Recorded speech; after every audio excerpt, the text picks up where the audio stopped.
SNLP സ്കൂളിന്റെ 62ാമത് വാർഷികം നടന്നു.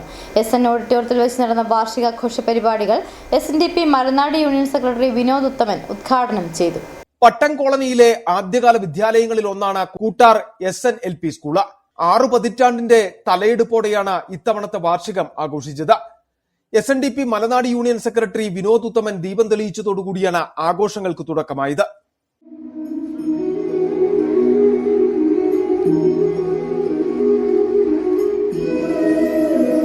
കരുണാപുരം ഗ്രാമപഞ്ചായത്ത് വൈസ് പ്രസിഡന്റ് ഷീന അനിൽകുമാർ, പഞ്ചായത്ത് അംഗങ്ങളായ മഞ്ജു റജി, സുനിൽ കൊല്ലക്കാട്ട് തുടങ്ങിയവർ സംസാരിച്ചു.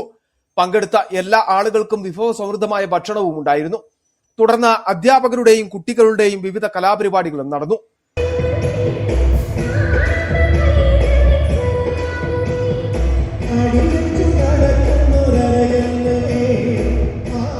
City vision Nedumkandam.